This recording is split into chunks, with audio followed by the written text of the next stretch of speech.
Hello students, welcome. आज हम discuss करें class 12 mathematics chapter 4 determinants exercise 4.6 solution.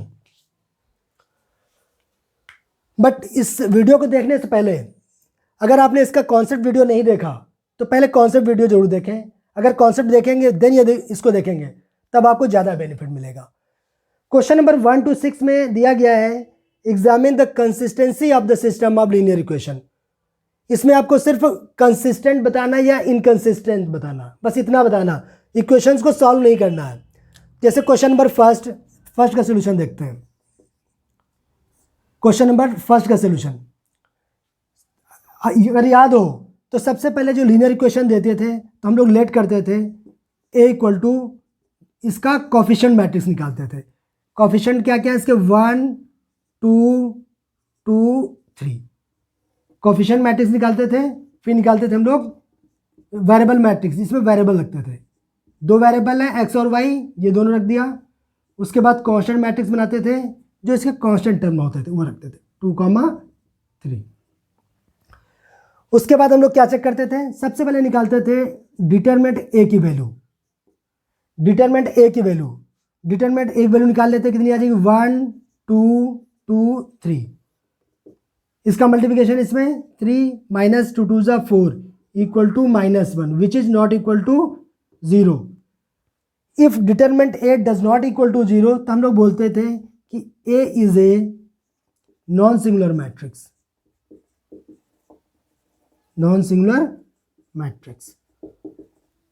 If A does not equal to 0 then A is a non singular matrix. तो यहां से हम लोग बोल देते थे कि जो सिस्टम ऑफ इक्वेशन है ये हमारा कंसिस्टेंट होगा और जो सोल्यूशन होगा वो यूनिक सोल्यूशन होगा। ठीक है, तो बस इसका आंसर क्या हो गया कि जो भी लीनियर इक्वेशन का दी गई है ये आपकी कंसिस्टेंट होगी और जो सोल्यूशन होगा वो यूनिक होगा। क्वेश्चन को रिपीट करने की जरूरत है क्या? सिंपल है, कुछ नहीं। जो भी लीनियर इक्वेशन दी गई उसका कोफिशिएंट मैट्रिक्स निकाला, वेरिएबल मैट्रिक्स निकाला जिसमें वेरिएबल एक्स और वाई रख दिया, कांस्टेंट मैट्रिक्स रखा जिसमें इसके कांस्टेंट रख दिया। उसके बाद सबसे पहले क्या निकालते थे, डिटरमिनेंट ए की वैल्यू निकालते थे। Determinant A does not equal to 0 का मीनिंग हो गया कि ए जो है वो हमारा नॉन सिंगुलर मैट्रिक्स है। यहीं से रिजल्ट आ जाता था। अगर ए नॉन सिंगुलर मैट्रिक्स आता था तो हम लोग बोल देते थे कि सिस्टम ऑफ लीनियर इक्वेशन जो हमारा वो है कंसिस्टेंट होगा और जो इसका सोल्यूशन होगा वो यूनिक सोल्यूशन होगा। ठीक है, क्वेश्चन नंबर 1 कंप्लीट हो गया। क्वेश्चन नंबर थर्ड में भी सिमिलर है। सबसे पहले क्या लेट करते थे, ए इक्वल टू ए की वैल्यू कितनी है 1 3 2 6।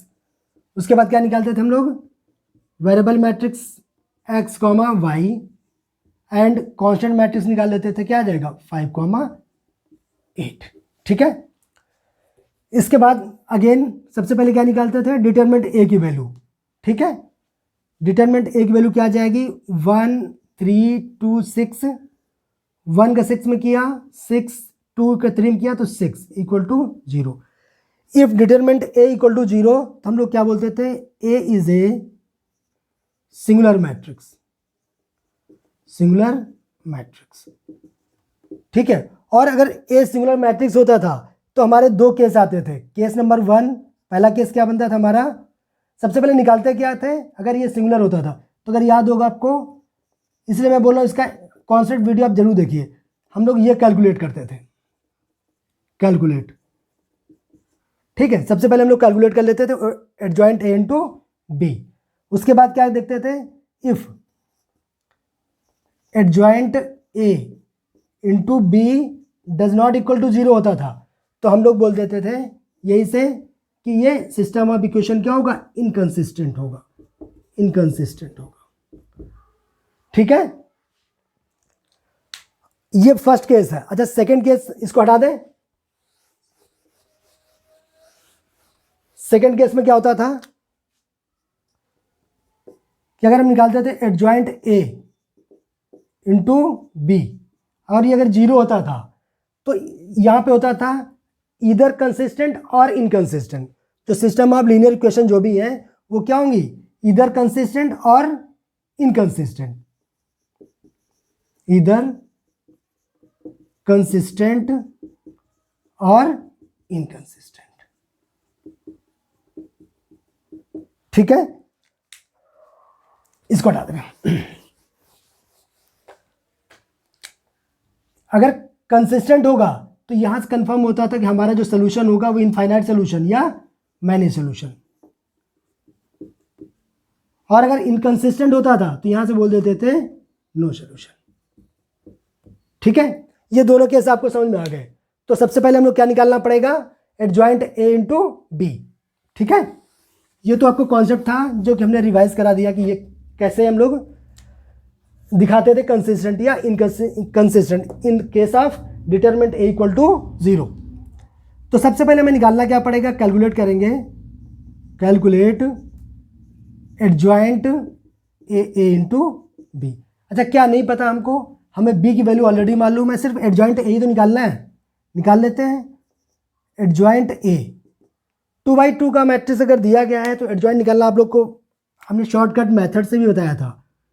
ठीक है, क्या था, अगर हमारी मैट्रिक्स ए इक्वल टू दिया गया ए बी सी डी, और अगर हमें एडजॉइंट ए निकालना है तो क्या करते थे, इन दोनों को इंटरचेंज कर देते थे, यहाँ डी होता था यहाँ ए आ जाता था, और इन दोनों के साइन चेंज करते थे, माइनस बी माइनस सी।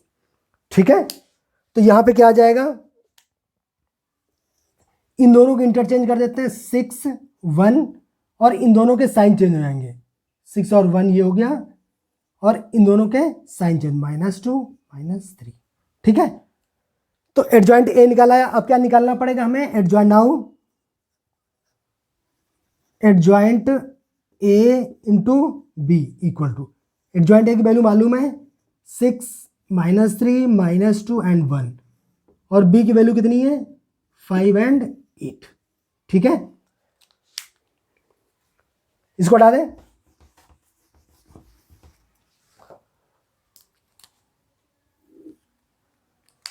यहां से क्या आ जाएगा, इनको प्रोडक्ट करना है, मैट्रिक्स मल्टीप्लिकेशन आपको आता है, फर्स्ट रो का फर्स्ट कॉलम में करते थे तो कितना आ जाएगा, यानी कि यहां से एडजॉइंट ए इंटू बी, ये तो निकल आ रहा।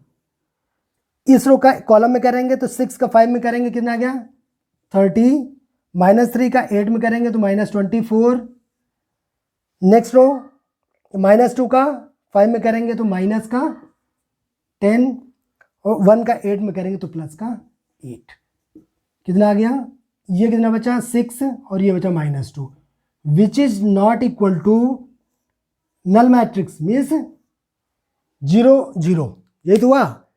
अगर ये केस होता था, अगर याद हो आपको, अगर ये केस होता था तो हम लोग क्या बोलते थे कि जो हमारा सिस्टम ऑफ लीनियर इक्वेशन का जो है वो हमारा इनकंसिस्टेंट होगा, इनकंसिस्टेंट।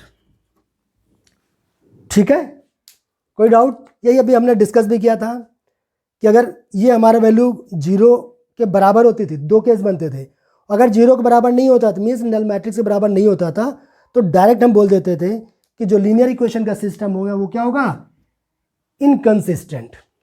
ठीक है, क्लियर हो गया, हटा दें। अच्छा, इसके 2 क्वेश्चन में डिस्कस कर लिए, बाकी इसके 4 क्वेश्चन और हैं, आप लोग करिए। अगर कहीं से कुछ भी डाउट होता प्लीज़ कमेंट करिएगा, सो दैट उसको फिर सॉल्व करके अपलोड करेंगे। ठीक है, चलिए ठीक है। इसमें हमने क्या देखा, क्वेश्चन नंबर 1 to 6 में हमने कंसिस्टेंसी चेक किया सिस्टम ऑफ लीनियर इक्वेशन की, और नेक्स्ट वीडियो में हम आगे देखेंगे कैसे इनको सॉल्व करते हैं। चलिए ठीक है, थैंक यू।